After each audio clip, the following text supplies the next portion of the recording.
Hey, what's up guys? Welcome back to a new video. So before I say anything, my voice is completely fucked right now. I don't know why, but it's been really difficult to record this, so just bear in mind. But anyway, this video is actually a bit of a follow-up of my last video where I was basically doing a big huge rant about wokeness and people going completely insane over like woke and leftist ideologies. And as a result, I received a bit of a critical response from a small group of people because my channel's not very big. But some of these people were just mocking me, whereas others felt that I was on the wrong timeline. But today I wanted to focus on something that I felt like maybe I left out in the last video, and that's that ultimately when you start making these points that I was listing off in my last video, in which I made a lot of points, they kind of lose all focus on any kind of logic or common sense.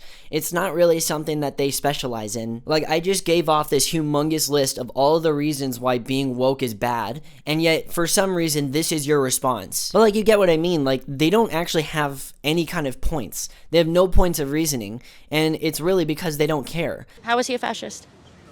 Because of the unprecedented power that he's deciding is his right to use. My sister. Aaliyah did that on your hand? When?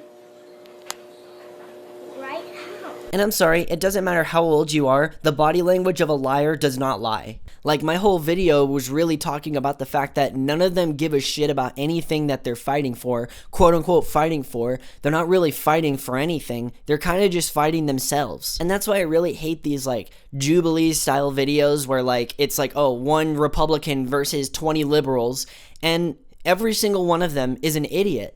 They don't actually have any logic or reasoning, and so when you have this guy up here who's actually making a lot of valid points, they don't understand it. It doesn't function in their brain at all that this guy's actually making any points whatsoever. I refuse to embrace a victim mentality because that's not what our grandparents and Harriet Tubman and those people fought for. They fought for equal opportunity. Do not bring up Harriet Tubman's name in vain. Let's talk about that. Let's talk about that. And this is a point that I was trying to make in my last video, is that this has very little to do with politics and almost everything to do with psychology.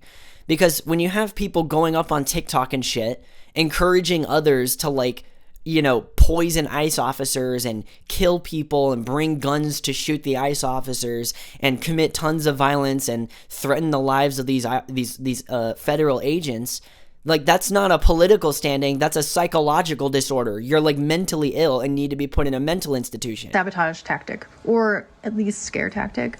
All the medical providers, grab some syringes with needles on the end. Have them full of saline or succinylcholine, you know, whatever. That will probably be a deterrent. And now this is also something that I didn't do in my last video, and it's really to propose a question. If anybody watching this has any disagreement with anything that I'm saying in this video, can you give me just one good reason why I'm incorrect about this? Because I'm sorry, but I feel like it's logical to be against threatening the lives of federal agents or really anyone. Like, once again, you're not a political leftist, you're a psychopath. Like, you're somebody who's so mentally unstable that you should not have access to the internet, a gun, or a car. And even the people that are against threatening the lives of officers are also a problem in their own sort of way. Granted, not as much of a problem, but still a problem in the way that they're kind of pushing this propaganda that you must hate ICE, you must hate Trump, no matter what. Oh, you're gay? You have to hate Trump. And it's like, hey, what if I want to like Trump? You know what I mean? Like, what if I want to be my own person and have my own thoughts and my own feelings? And once again, that's what the last video was about. It was about people that have no soul. And once again, I'll say it a million times over, this has nothing to do with your political stance. It has everything to do with how mentally stable you are. Because 90% of these people are literally insane. But I think if we are going to make this political, I think we should be fair and criticize the other end of the aisle by saying, hey, maybe we should stop trying to debate these people because they're too fucking stupid to understand what a normal human conversation is happening. They're too stupid that at this point to understand that you need a lot more than just emotion and feelings and optics to actually win an argument now. Like, you had a guy like Charlie Kirk, rest in peace, going up onto these campuses filled with all these dumbass college students, bringing up all these statistics, citing all of these sources, and talking about all these things that these kids are too stupid to understand. And it's like, they never got anywhere. Like, one of the things I really wished would have happened before he died was that somebody could have actually saw through the smoke fog and actually understood what Charlie was saying before somebody decided to go and kill him. And in my opinion, I think that moment right there was the moment of no return. When Charlie Kirk was killed, I think was the exact moment that anybody on the left who claimed to be woke had lost their humanity. And I'm so sorry, you mean to tell me that these fucking freak-ass people right here are trying to tell everybody around them what they're doing wrong with their lives? What rights have you lost? I mean, we're out here at a gay pride event in a red state. I mean, a fascist would not allow that. The only person that got shit at that event was me. I got kicked out of the event last year. And I can see why. How is that diversity? How I'm doing is, Existing? I'm existing as a human being, and I'm using my First Amendment right. You're instigating. No, I'm not. I'm honestly just asking questions, and I understand asking questions is instigating. Wow. The way you ask them, the way you frame them, yes, That's it's a fascist instigating. ideology right there.